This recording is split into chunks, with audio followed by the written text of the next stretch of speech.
Me and my wife we don't weight train together. But we will often go for walks and exercise those different ways together because it is a shared value of ours.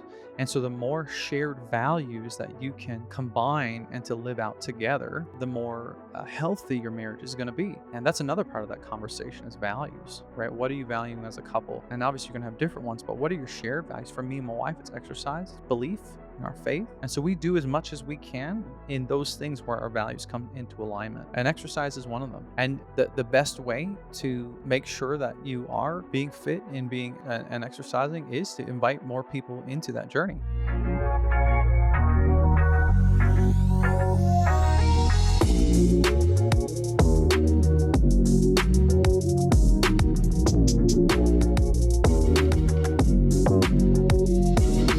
Let's impact some men today. I think we're gonna do a great job.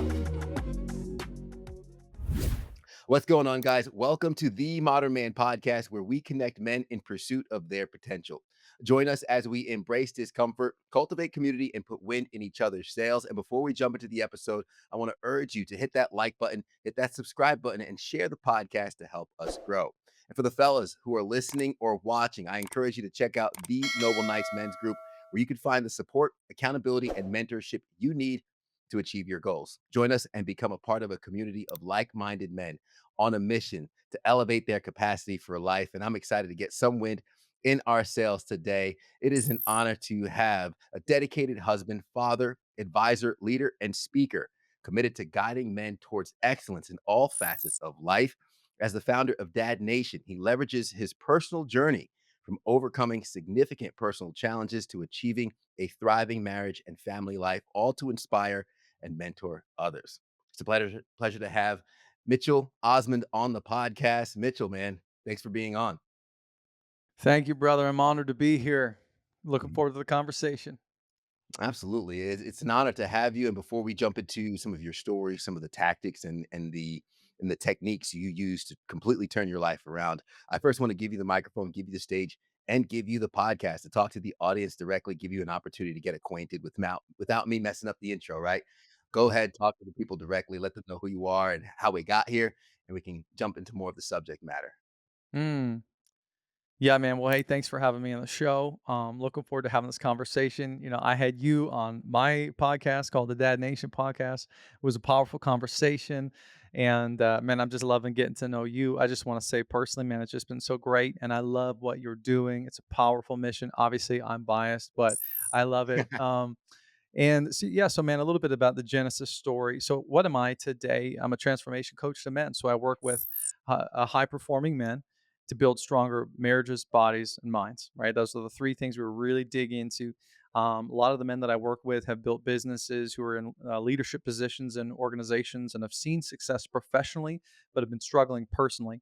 And so I help them focus on leading at home as well as they lead at work. Mhm. And so, but it wasn't always that way. And so a bit of my story really was growing up. That's what you're looking for, right? A little bit of my Oh story. yeah, Yeah, sure. a little background. The Genesis story.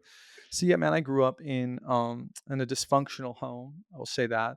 My mother was just a woman of God. She was a saint. She brought me to church 7 times a week, kind of thing. I was the kid sleeping under the pew. My dad, on the flip side, was an alcoholic, drug user, absent. Very very difficult relationship there that I grew up in. Still married, of course, but kind of grew up with that tension. I had two older sisters. One spent most of her teenage life in juvenile homes and ended up spending time in prison. My other sister ended up in the military and becoming a high-ranking military official. And then there was baby boy Mitch, who grew up in the middle of it all. And so, it's the typical story, man. I grew up, the cops at the door, who's it for this time? Is it for my sister? Is it for my dad? And so I grew up in this position of certainly tension, not really wrestling with my identity, wrestling with, just your listeners will probably resonate with the relationship with the father and the son. And always just kind of just striving for the approval, of my father and things like that. And so I kind of grew up in that situation and really had just some deep issues with confidence, self worth, all those different things. And then, but I was really good at hiding it. I developed a thick skin real quick and grew up and, ended up meeting my beautiful wife and we got married. And as marriage does, it exposed what was unresolved in the deeper layers. And it got real, real tough real quick, man. And so the first 3 years of our lives, our marriage were very, very difficult.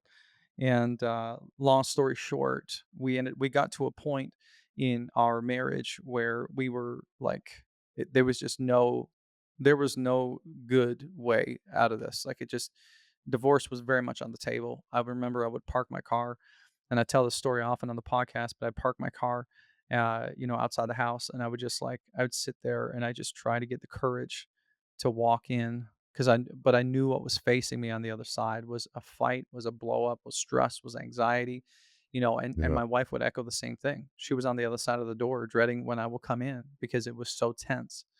I had gained about 60 pounds. I was overweight, really kind of borderline depression, struggled with anxiety.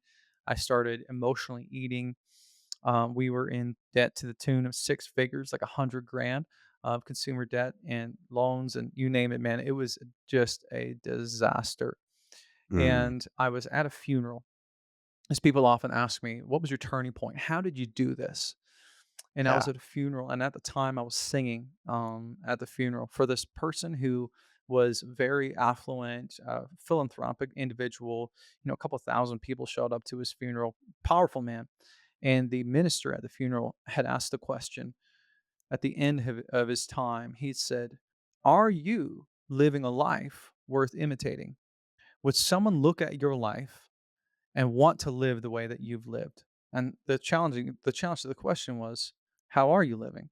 And I remember I was getting ready to go sing the final song of the funeral, and that question just hit me like a brick wall. And I thought, nobody would want my life. Nobody would want my marriage. Nobody would want my body. Nobody would want my bank account.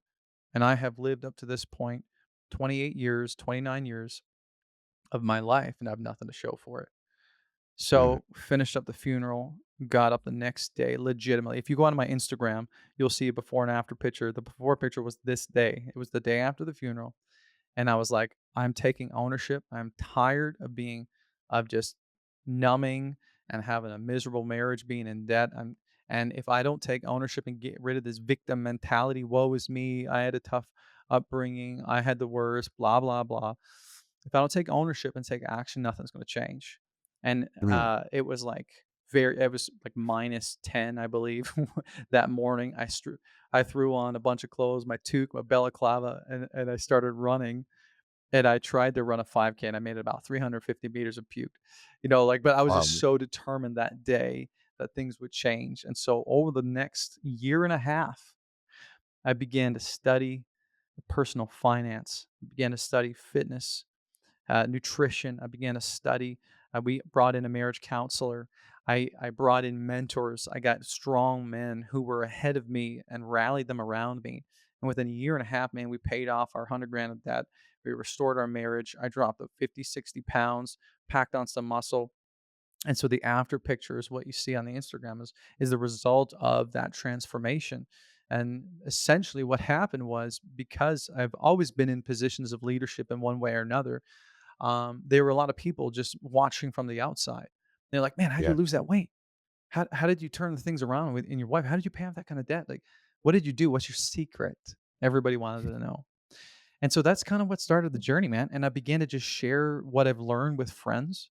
And I began to create financial plans for my buddies who needed to get out of debt or help them lose weight or having a hard time with their marriage. We would sit with our friends and help them. And that Yeah. turned into just coaching and mentorship. And I launched the podcast to just share what I've learned with the rest of the world. I was challenged by a mentor of mine to expand my impact, to expand my reach. And then from that, I would get people, listeners all over the world reaching out and wanting me to coach them. And so I just did it out of a desire because there's a increasing desire for that. And so that's what kind of got me started, man. So here I am today. That's what I do. I have the Dad Nation podcast. Yeah. Like I said, I'm a personal coach. I do one-to-one intensive coaching for high performing men. I do group coaching, and I got a ton of free resources and a marriage course that you can get for free on my website. But yeah, man, that's my whole life about now is just helping men become better than they once were. It's amazing, Mitch, and it's you took that question literally, and something about you I could pick up on right away is you're not really a BS kind of guy. You're the type of guy you make a decision, or when you do something, you're like, okay, I'm not just gonna dabble in this. I'm no, I'm gonna jump in and see what this is all about. So you literally took that question, and a year and a half later, you created a life worth imitating, and here you are helping others follow the playbook that you so meticulously went through. You mentioned something early on about marriage, and I want to meet the men who are in this place of that exposure. They've lived under the radar. They've faked it till they made it, but now they're having this accountability, which is marriage. It's the biggest accountability you'll ever have. That's starting to expose them, and they might be asking, "How am I getting exposed?" Or uh, how is this not working like it used to? I was keeping a good facade, and now it's the gig is up." What was it about marriage that exposed those things that were underneath for you? Those things that you might have been able to get by with beforehand, but now just wasn't flying anymore. Mhm. Well, I mean, that's exactly what the marriage does is it really reveals the things you need to work the most on. Because and we a lot of counselors and therapists would say this, but we subconsciously we end up marrying someone who has skills and abilities that we don't yet have. And that's why we're drawn to them. It's the opposites attract model, right? We see something in the person that is underdeveloped in us, and we're drawn to that because that's what we want, right? That's what we want to become. And so that's what actually brings us together. And for a lot of your men who are listening, if they think about some of the qualities of their spouse, they're actually probably statistically, we know there's a lot of qualities of your spouse that make you very distinguishedly different than you. And now, while that is a strong part of marriage, and that's why we originally get attracted to one another, that factor becomes the one thing that actually gets exposed and turns into the driver for resentment in your marriage. Because Mhm. now you were attracted to it at the beginning, but now you're faced with it constantly. You're faced with that thing that you're not as good as her in. You're faced with that insecurity. You're faced with that and it's in your face all day, every day, and you can't get away from it because you married it. You know what Yeah. I mean? And so what happens is you're pressed and you're pressed and you're pressed. And marriage becomes a mirror where you're just looking at this mirror and you're seeing areas where you want to be better and you're not necessarily as good as you could be, right? And so that is one reason why it can be so exposing, right? When me and my wife, when our first year of marriage, we got into one of our first big fights, and I remember she just kind of like leaned against the wall and slid down the wall and just started to cry on the floor. And I said, "What is going on?" And she said, "You see every part of me. I can't hide from you." She said, "I've Mm. been able to hide from my parents. I've been able to hide from my friends. I can go to my room. I can drive away from the party. I can leave the club. I can do whatever, but there is no getting away. Like you see all the ugly sides of me. And as much as I want, I can't hide it." And there was this visceral realization of like, for the first time, someone is seeing every inch of you, right? And that's powerful. And it can be very difficult to deal with, right? So there's a Mhm. couple things of why marriage can feel like it extracts some of those things, right? Does that make sense? Yeah, no, 100%. And to your point is when we are faced with that reality, there's the two reactions that some people have, and especially as men, we either we're the buffalo or the cows. We either run into the storm or we run the other way. And unfortunately for most of us, just humans in general, but especially with men, it's yeah, we rather not go to the doctor to face that ache, on my side that's been bugging me for a little bit because I don't want to know the truth. I don't want the truth to actually be revealed. Or to your point, some not just sit in their car. Some use the excuse of working late. Oh, I was Mm. working late. That's why I'm not home for dinner 4 times out of 5 during the week, right? Mhm. Um, and we hide in these titles and in these arenas of life where we have competence and confidence. I crush it at the gym. I crush it at work, and I drag my feet coming home because there I don't feel as effective, or there Mm. I'm faced with my shortcomings.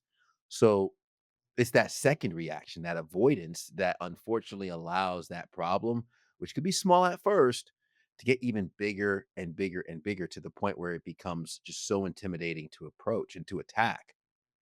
You Mhm. mentioned that switch. Um, what's interesting about the switch being at the funeral singing and hearing that question, and I'm curious as to um, how you unpack it, as to a lot of men and a lot of people in general say, I want to live for my kids, or I want to change who I am for my wife. And it's oftentimes ourselves that we have to want it for ourselves.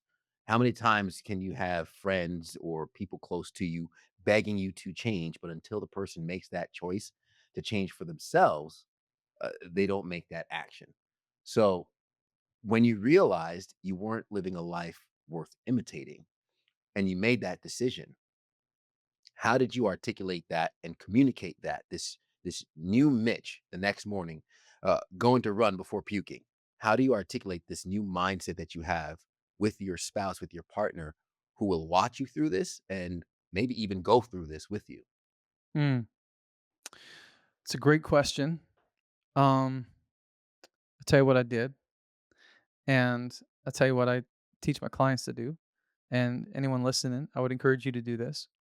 But Stephen Covey, in his book, The 7 Habits of Highly Effective People, there's a chapter called Begin with the End in Mind, right?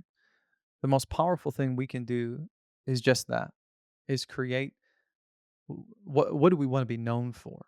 To go to the end and then reverse engineer. So what I do is I lead my clients through a eulogy exercise and I get them to write their own eulogy. And there is this process, this visualization process that they go through where they picture their own funeral and they write the eulogy in the person of maybe from the perspective of their wife or their son or their daughter. Okay. What would that person say about who you were, the man that you lived, or the man that you were, the husband you were, the father you were, right? The legacy that you will leave, and write that eulogy and read it out loud to yourself because that will tune you in like very few other things in this world. And that is the epitome of the beginning with the end in mind. And so what you do is you determine who that guy is, and you begin to reverse engineer your steps to become that man, right? And so for me, I wanted to become a man who was financially at least secure and ideally free, right? I wanted to be a loving husband. I wanted to be a husband that was respected, competent, and loved. Okay, well, how do I do that? I wanted to be a present father whose kids felt like he was their number one fan, you know? And so I began to write. But in my eulogy, those things came out because my wife, as she was reading, as I visualized this, as she was reading this eulogy, she was saying, Mitchell was an incredible husband. When I came home from work, he was there with me. He was all there. He was where his feet were. And then as I wrote that out, then I just took a look at that and then I asked myself the question, what do I need to do to become that man? And you begin to reverse engineer those steps, right? And I would say because even that it sometimes can get tricky because you get so caught up in your fears and in your insecurities and Mhm. the idea of self-sabotage and self-limiting beliefs. But what I would ask myself if I ever got off track and I did felt like I didn't know what to do, I would say this one question that instantly brought me into alignment was, what would a blank do? So put in this situation, if I felt like I wasn't being a good husband, or if I felt like I wasn't being as physically active or showing up as a dad, I would put in the question, what would a loving husband do this week? What would a loving or what would a present father do? How would he act right now? What would a financially successful man, what decision would he make? What would a fit person do? Would he go to the gym this morning at 5 a.m. or would he sleep in and then get donuts on the way to work? You know, and that asking myself that question repeatedly throughout the week when I was facing any kind of different challenge would help kind of keep me into alignment. And that's because of something called Solomon's paradox. Have you ever heard of this before? Mhm. Okay. I might be familiar with a similar Okay. concept. Go ahead. Yeah. The Solomon's paradox, you'll like this. I know you're going to like this I from know. what I know of you. Solomon's paradox is actually based off of the biblical character of Solomon. He was known to be one of the wisest men who ever lived. However, his personal life is a bit of a mess if you know his story. Made some big mistakes. And so, what happens psychologically speaking is we get caught in these traps where we know what we should do, but we don't take our own advice, right? And so, psychologists have studied this for years. And this is where this principle came about because they would bring in people from different parts of life facing adversity. And then, for example, it would be a woman who's facing a domestic abuse, relationship. Could be a couple who's in, consumer debt, a couple who wants to lose weight. And they would come in and they would interview them about their certain situation. And then they go in the room and they whitewash all the details. And then they come back out and they'd say, okay, we have this person over here. They would externalize. And they would say, this person is trying to get out of debt and they have this much money in debt. What do you think they should do to get out of debt? And time after time after time, they knew the exact steps that they needed to take. But the problem was is they couldn't apply it to their own lives. And they were actually giving directions on how to solve their own problems. But they were so close to the problems themselves, they couldn't take their own advice. And this is because we look at our own lives with a microscope and we look at everyone else's lives with a telescope. So we can see all the details. But we get so focused on the hustle and bustle, getting the kids out, getting the proposal in time, getting home, doing this, doing that. We can't even take our own advice. And so that question, what would a blank person do, helps you externalize and then say, no, no, now, because inherently you do know what to do. So you answer that question. So when I come home from work and I still got projects that haven't been wrapped up and I got a choice. I can come in and I can stay on my phone and I can text and I can be trying to wrap up all this stuff.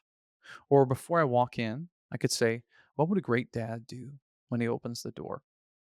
Well, he would put his phone away and he would sit down on the floor and he would play with his son.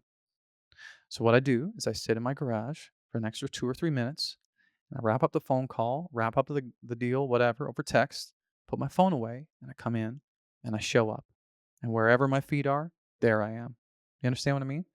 And so 100%. so between the writing the eulogy, which begin in the end of mind, right? And then every single day or whenever necessary, asking myself that question to bring me into alignment with the man that I want to be. Because I do know, we instinctively all know. We just don't listen, right? Does that Yeah. make sense? No, 100%. And it's a concept we've discussed here on the podcast prior in terms of embodying the identity in which we hope to have. And Solomon's paradox is a version of that where if you're an athlete, you identify as an athlete, you do what athletes do. So if you're at a party, you're not going to drink excessively because you know you have to, my body's a temple, I'm an athlete. But a lot of times we don't embody the identity of what we're hoping to do. We white knuckle going through, hey, for anyone who might want to lose weight, they still will identify as the person they are, but they're trying to white knuckle a workout regimen that they don't feel completely embodied in. And that's what makes it hard. That gap between the action that they're trying to do and the lack of that actual true authenticity in the action that they're doing. They haven't connected the value to the action. So it Mm. makes 100% sense. And the Can I jump in obituary, there? please, yeah, Because one thing you're talking about is what I call this is why power over willpower, yeah, right? And so your why power is going to be so much stronger than your willpower because willpower is finite. You go throughout the day and you make enough hard decisions. At the end of the day, you're exhausted. But if you connect with your why, So when I ask myself, do I want to get up at 5 a.m. and go to the gym? Um, then I'm going to say no. But if I connect with my why, I'm going to say, do I want to live a healthy life and be strong so that my Mhm. son can have a man that he looks up to, that my son can have a man that can play with him, that my son can have a father that is at his graduation and is at his wedding and that is it becomes a grandfather to his children.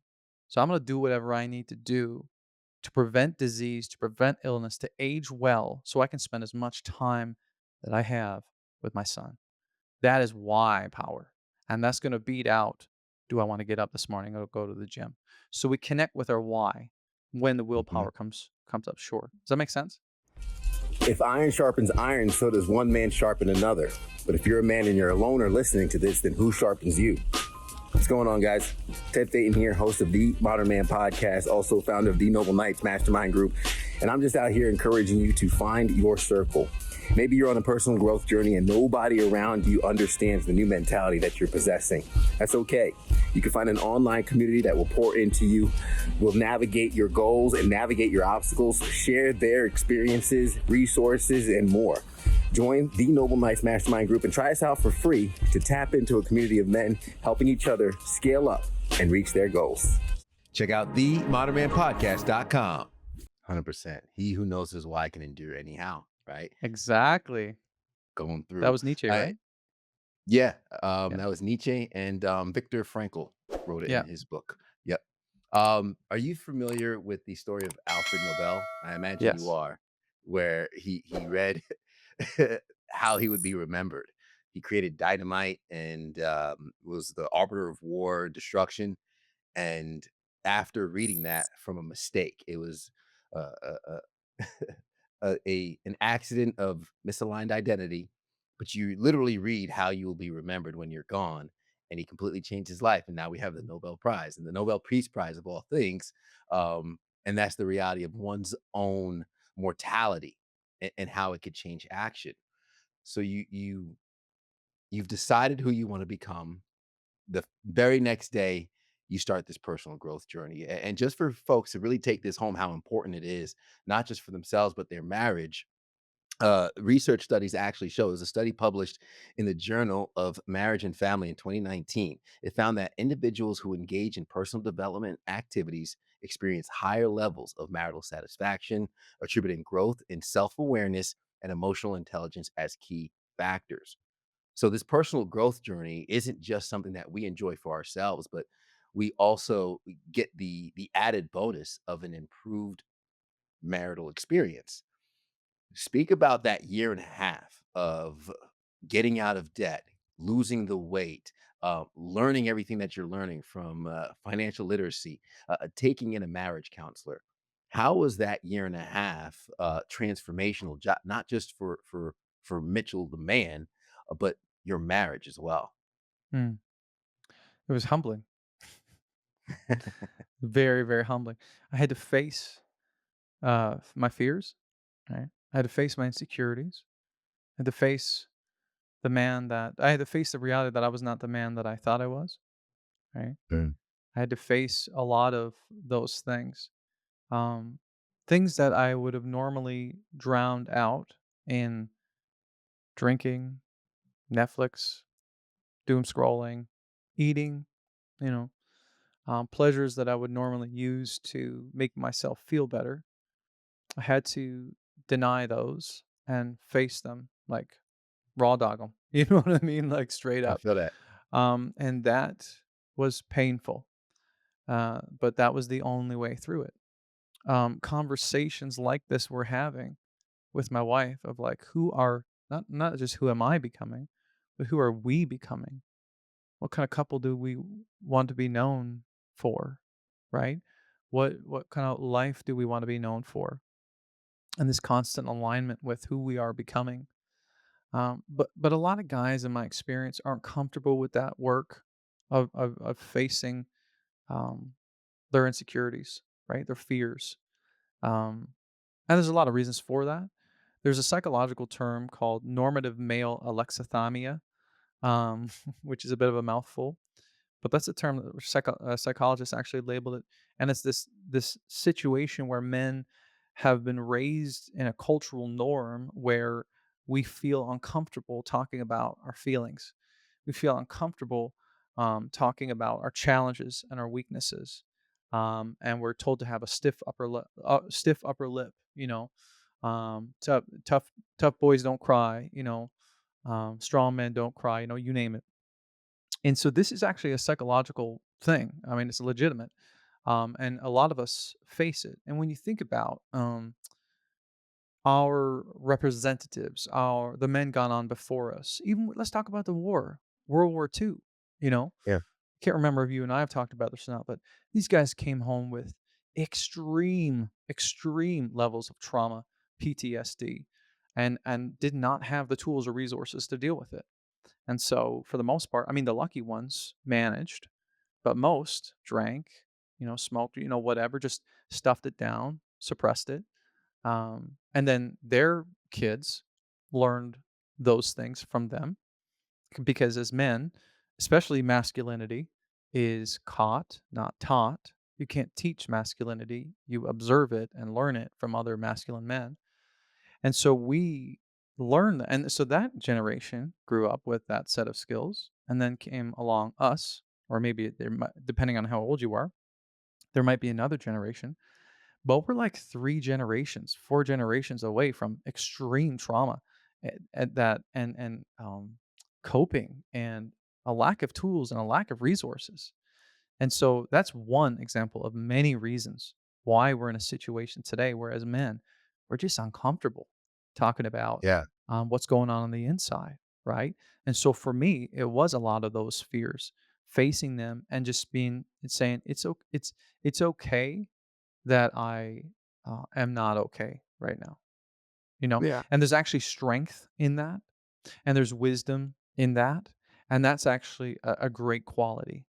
And the second thing is it made my wife so it made her feel so understood and seen and heard. So your wife's 3 basic needs, I teach this all the time with men, is to feel seen, heard, and safe. Okay? 3 Mhm. things, and we break it down. But to feel seen and heard, when you as a man can talk about how you're feeling and you can say, "Hey, I'm really struggling with this thing. I'm just like afraid it's just going to go sideways." Or like I'm actually feeling pretty anxious or I'm feeling a little low today. When you do that, you invite your wife into your heart and what you're experiencing emotionally. And my wife said that the first time I did that, bro, I'm telling you, my counselor was like, "You got to let her in." I'm like, "No, I don't need to. I'm a man. I got this on lock. I got it under control." Mhm. And I couldn't do it. And the first time I did it, it I was like, it felt so unfamiliar. The language felt awkward in my mouth. Everything about it. And she said to me, "Finally, I realize I'm not married to a robot. You're not a robot. This is amazing."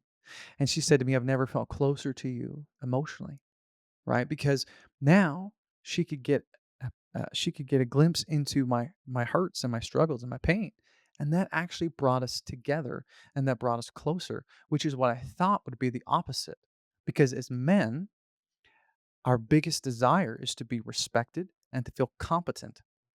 And so we Uh-huh. think if we share how we feel, our wives won't respect us or our wives are going to think that we're incompetent. No, no, no, no, no. It's the complete opposite. You want to get close to your wife, your boys, you want to get intimate with your wife, let her in that way and see what happens. So that's some things that I did to help me on that journey of repair emotionally, Mhm. certainly. Does that make Yeah. sense? No, 100%, and it's oxymoronic to what we think, right? Because and there's even some guys on the internet, and they'll be sharing that, I was vulnerable and then it was used against me. Mhm. And to me, it's like, okay, that might not have been the right person to be vulnerable with, might not have been the right space. Did you prepare the space? There's a lot of variables and factors that guys will use as their defense of why I can't open up again. Mhm. And that's the belief that they perpetuate moving forward. Speaking about belief, and you mentioned this in terms of how soon removed we are from the trauma of our parents, grandparents, and so forth, and how these family values, these habits, these beliefs, they can perpetuate through generations. It could be hard for somebody, especially for anyone who looked up to their father or their parents as if, these are my heroes, but to also look at that objectively and as an adult identify what works, what doesn't work. You mentioned almost it being generational, and I believe in doing my homework, you were like you're breaking the string of habits in your family and choosing to be different. Speak on that a little bit because I feel as though, as we mentioned, identity beforehand. My last name is the most important thing in that I have, and it was given to me by my parents. A lot of men have a hard time looking at their own family history and finding issues and problems with that. So, how was that revelation for you in your process through personal growth? Yeah. Yeah, man. Uh, there's so much to unpack here. I believe was Yeah. Louis Hassan said, "Unpack your baggage so that your kids don't have to." It's this we get luggage from our parents, and we never learn to unpack it. And then what happens is we give that luggage to our children, and their children grow up, and then they give that luggage to that baggage, right? For lack of a better word. You are statistically, we know you're becoming the father that you had, right? Unless you're making very intentional, strategic decisions to be different, because we're a byproduct of our environments. Our most foundational, formidable relationships are our mother, our father, close uncles and aunts, things like that. Our spouse, obviously a huge influence, but it's in those formidable first few years where we learn to understand love and we learn to understand acceptance. We learn to understand self worth. Those things are stamped in our mind from childhood. And so um, we develop that from our parents. And if you're listening to this and you're a dad, there's probably been things that you've said to your kids. You could hear your dad in your words, or you could hear your mom, something that she used to say to you, and you just can't fight it, right? Now, if you're in the situation that your father or your mother were great role models for you, then that's amazing. But if you're in a situation where your parents maybe weren't a great role model for you, then there's a little bit of work to do, right? Certainly, because we have, and how this manifests and fleshes out in marriage is it's called our family of origin, right? Mhm. And we get into problems in marriage with that understanding because we come from different places. So, for example, I use this example all the time and if you listen to my show, you would have heard me use this example. But how I receive love and how I expect love to be given is largely based off of the love that I receive from my mother and my father, right? So, my maternal relationship. Now, if that love is different, like, so when I get married and the way my wife loves me and gives love is different, then there's going to be that disconnect, right? Because wait a minute, this isn't what I'm used to, right? This is not what a maternal, like a loving relationship is. Mhm. This is a tension that we experienced in our marriage. Big clash of family of origins. My family was very. They were a little bit more. They weren't as affectionate. They weren't as warm. The "I love yous" weren't said very often. And my dad was pretty distant, pretty cold, pretty standoffish. Her dad, very kind, very loving, emotional, sensitive, amazing man. I love him. But when we got married, her experience of the masculine and that relationship was soft, was nurturing, was sensitive, was loving. But what her experience when I married her with this new masculine relationship was not that at all, because that's not how I was raised. I was a little aggressive, I was assertive, I was rough around the edges. I was not gonna sit and cry with her. I was not you know what I mean? Yeah. And so from a fundamental level, how she experienced this masculine relationship and this love relationship was so different than what she was experiencing with me. And so every time we get in a fight, it would break her brain because she'd be like, whoa, whoa, whoa, whoa, whoa. You're not allowed to say that. You shouldn't. What's wrong with you? You're not right because this Mhm. is the right way. Me and my dad, right? And I would say the same thing because, well, my mom didn't do that growing up. That's not how you know what I mean? And so this family of origin is huge.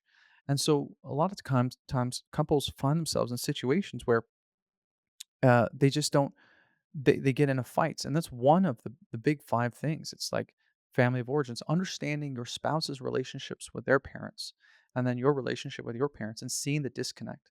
And usually when there's conflict, that's one of the things, is because they have these subconscious embedded expectations of how a man should respond, right, in any given situation.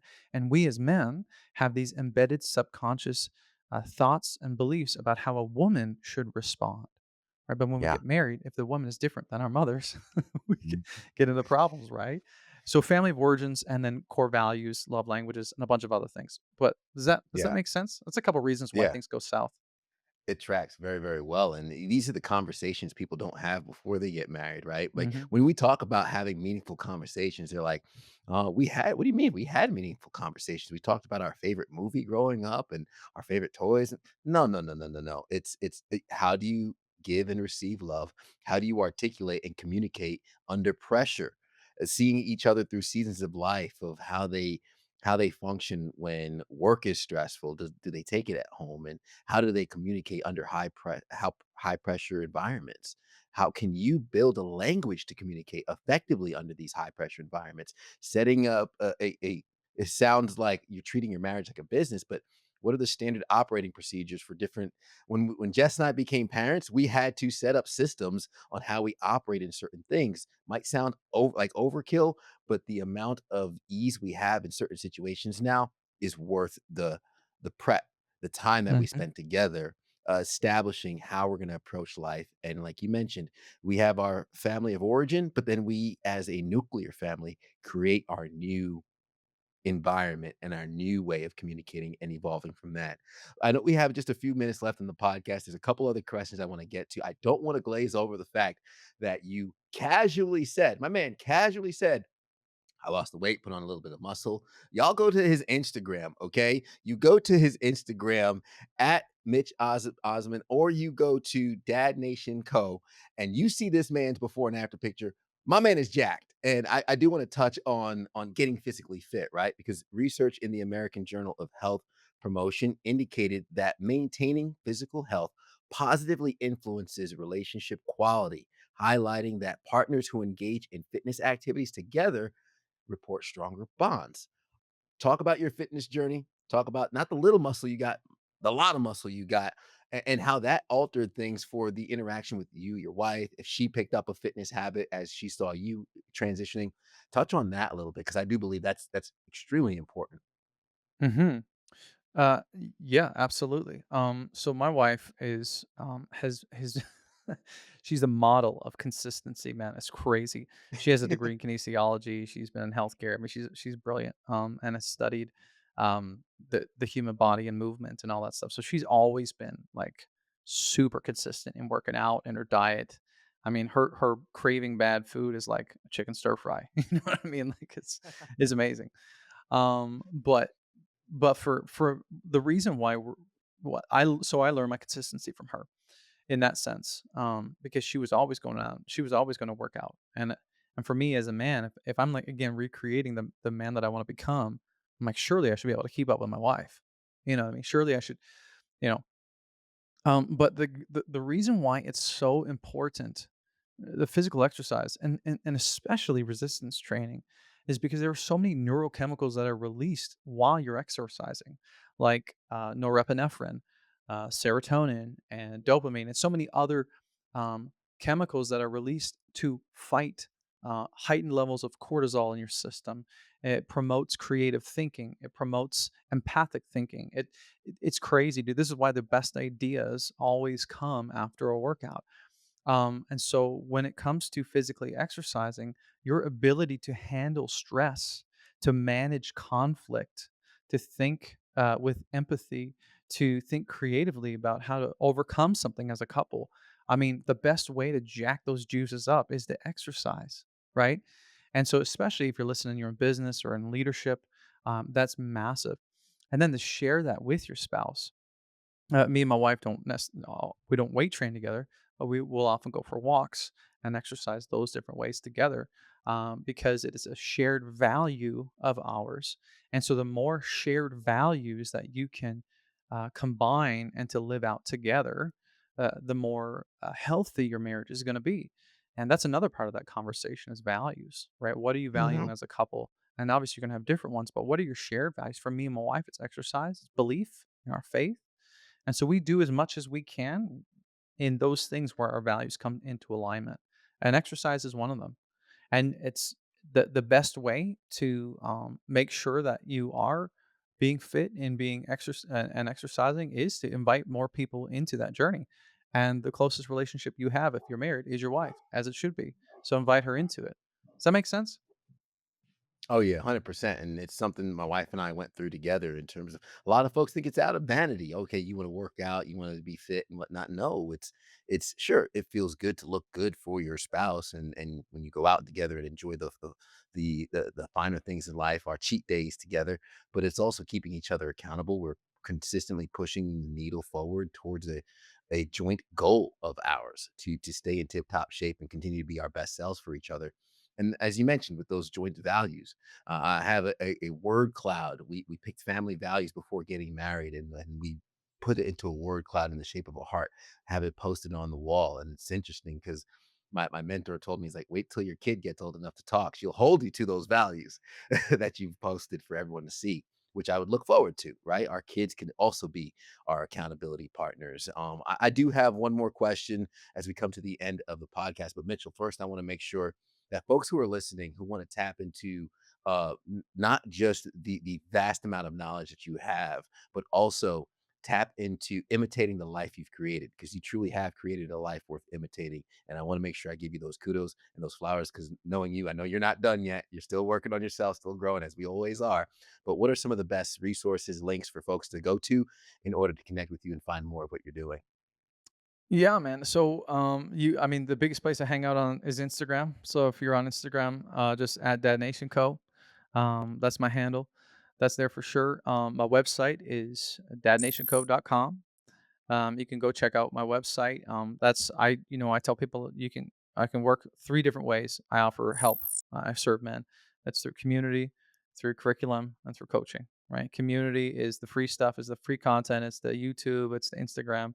And a curriculum is the I got some free. I got a free marriage course. I have some free PDFs you can download that can significantly increase the health of your marriage, and then of course the coaching, and that's on there as well. And then, like I said, if you're the kind of guy who's listening and you're looking for that, maybe you've seen success in the boardroom, but it's been messing up in the bedroom. You know what I mean? Or you're not showing up as a father like you wanted to. Maybe you packed on a little bit of weight, or you're more stress snapping at your kids. All those different things.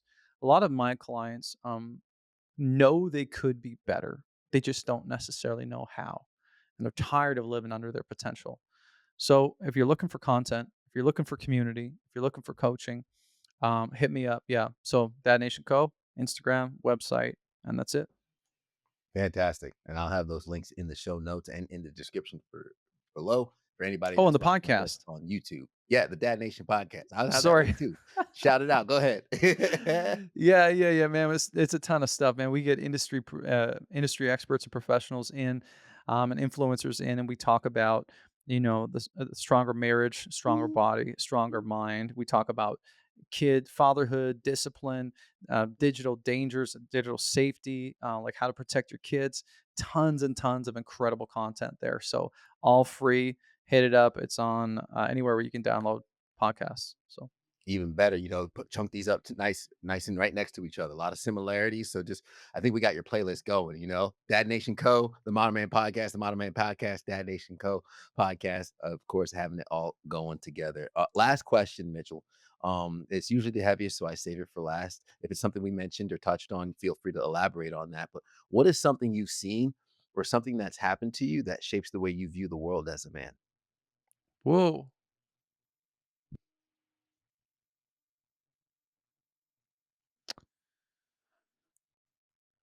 When I was 9, I don't know that I've ever told this story publicly. When I was 9, um, I was laying in my bed and my dad came home and he had been drinking and, he was yelling at my mom. And I remember as a 9-year-old being so angry and wishing for a different life.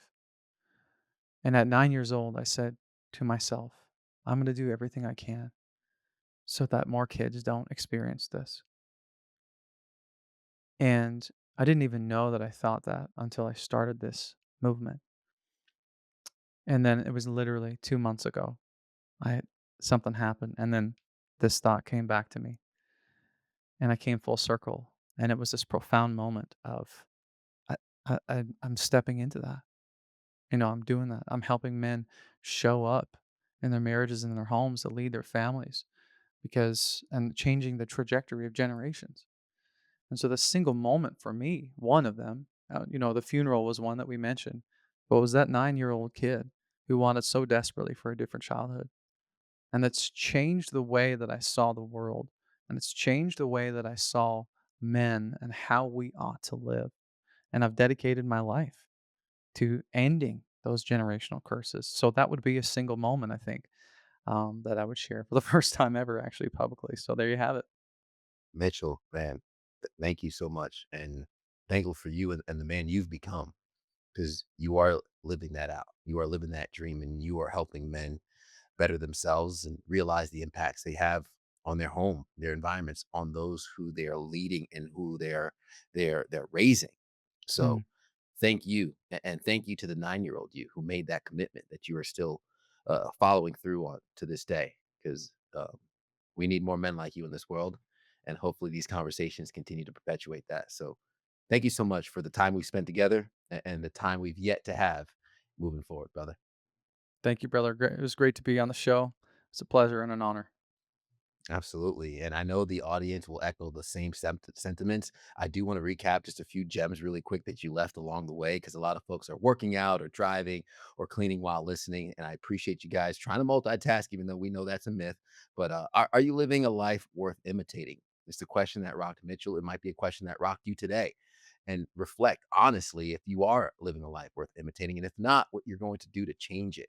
Marriage reveals the things that we need to work on. Are you being faced with that accountability right now? And are you avoiding the truth or the reality of where you're falling short? Because it might be where you fall short today, but it doesn't have to be where you fall short tomorrow.